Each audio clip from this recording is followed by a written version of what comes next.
right. Hello, everybody. Hope you all can hear me. Again, I'm speaking about what's going on over here uh, at the Woodlawn Terrace apartments here in Shreveport, Louisiana. We're dealing with slumlord conditions, illegal evictions. We've been under a fraudulent ownership for the last, I want to say for over the past year or so. We've been under a fraudulent ownership. So, and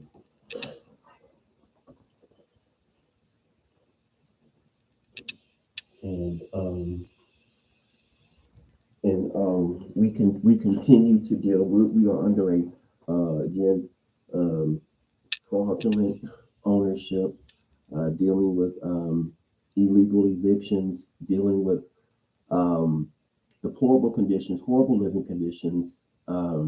Also now, they're trying to evict me again for a third time after I've won both of my cases.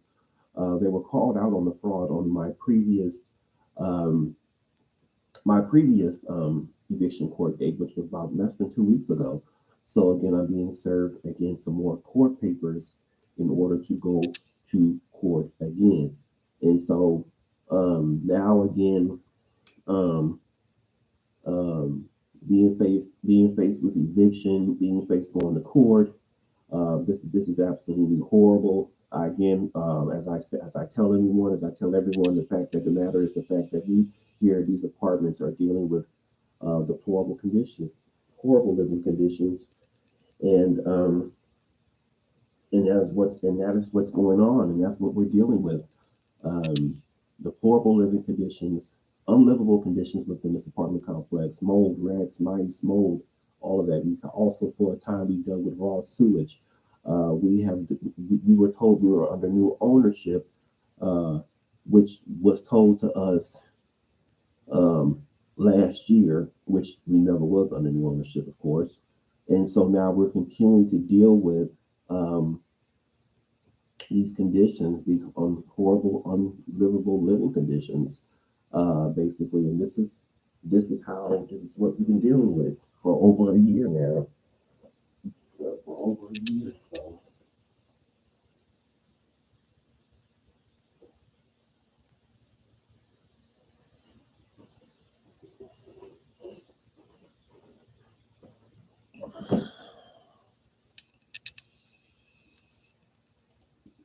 and I'm going to show you all some clips. What we've been dealing with, guys.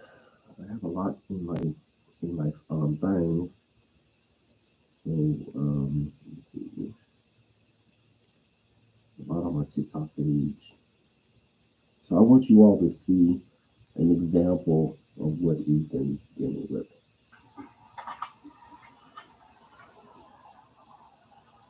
If you all can see this, I doubt it. Oh, that's happening.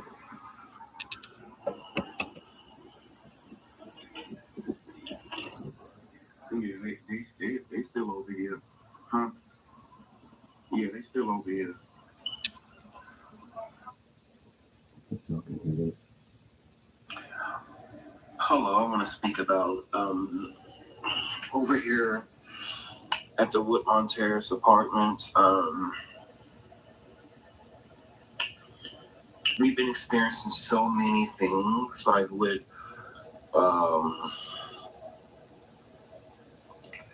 the rats, the mice, the roaches, living under deplorable conditions, being bullied, being harassed by management. We're under a fraudulent ownership. We were told and led to believe that we were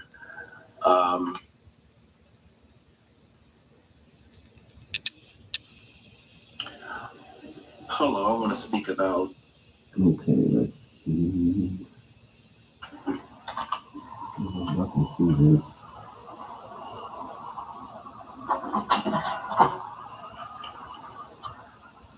Yeah.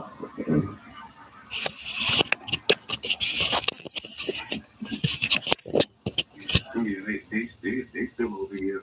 Huh? Yeah, they still over here.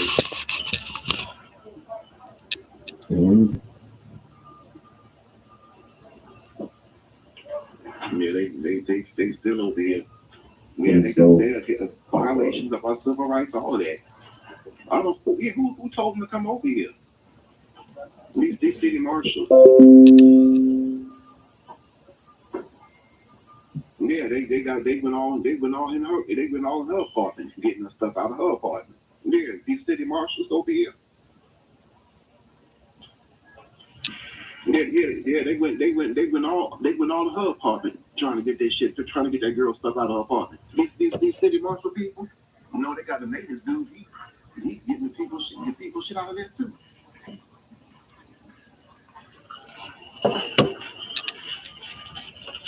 That's they.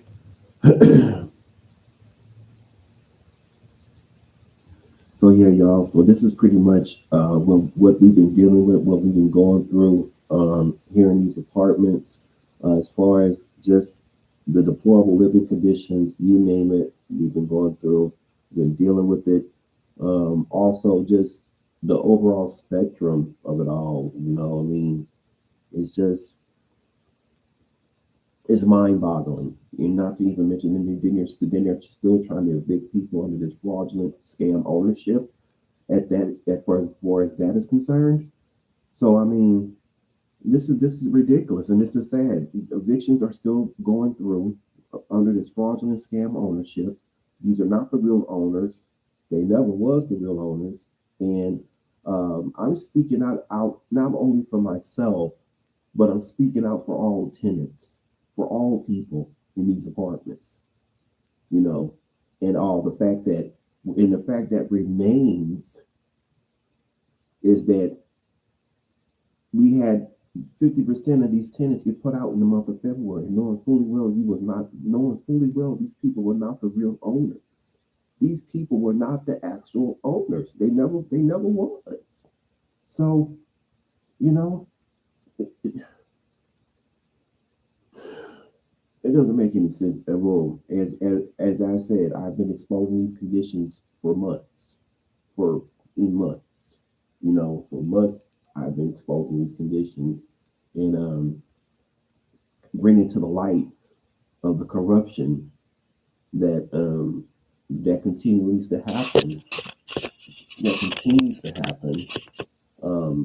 You know, that continues to happen here for us, and in the injustice we are facing still as tenants and renters in this apartment complex. Here, the name of these apartments is Woodlawn Terrace apartments here in Shreveport, Louisiana.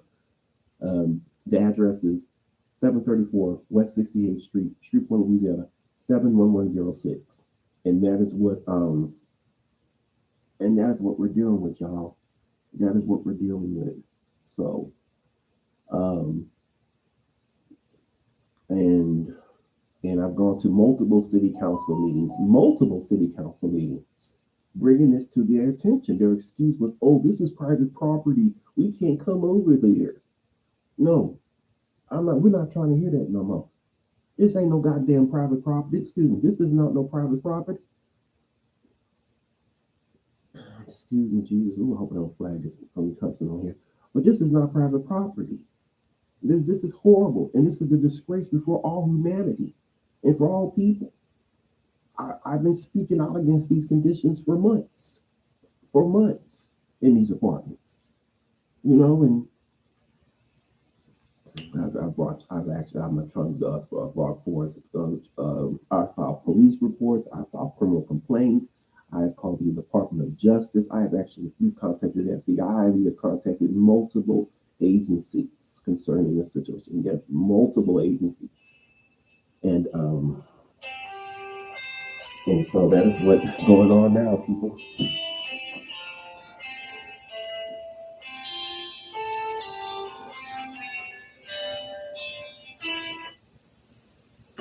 Hello? Hi. Hey. How are you? Hey, how you doing? I am good. So, I'm trying to, I'm going through some of my emotions, and I'm piecing out the stuff that you can use. That way it's easier to present emotion. Now, are they bringing you to court on false claims or in retaliation or both? Both. both? Mm-hmm. Okay, because them bringing you to court on false claims also classifies as them trying to defraud the government. Yes. Yes. So, yeah, and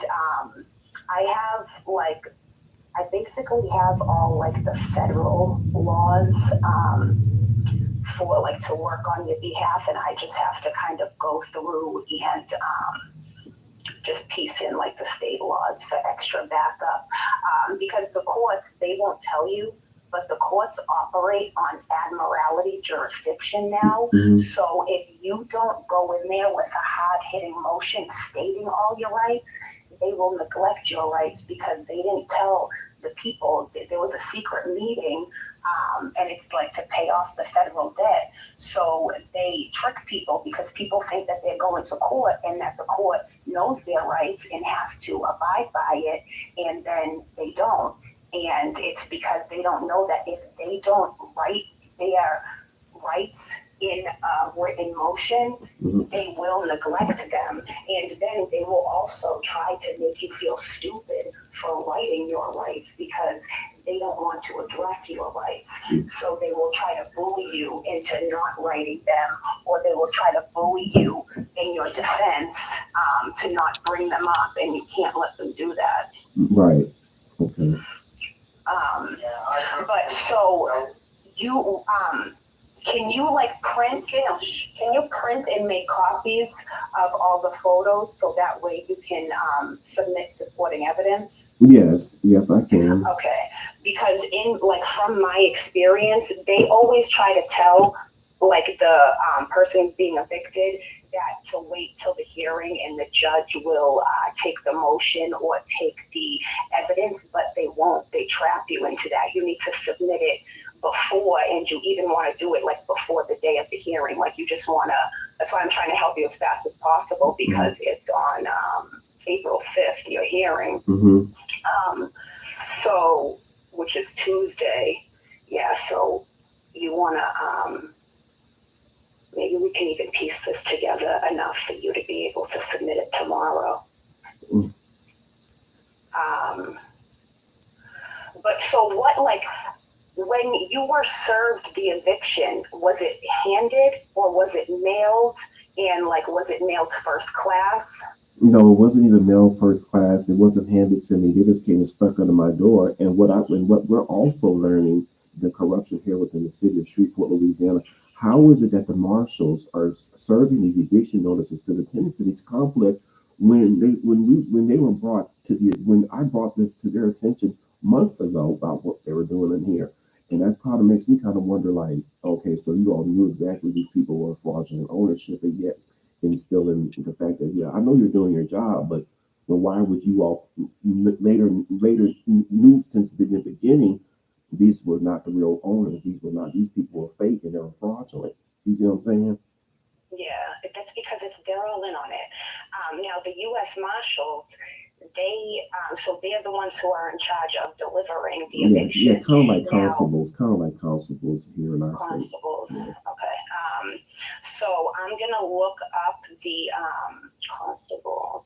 I'm gonna look up the laws for Louisiana specifically because, like with mine, I was served illegally, and they tried to say, well, like they submitted an affidavit claiming that they served it, but they need to prove it. An affidavit is only good enough if it's not questioned.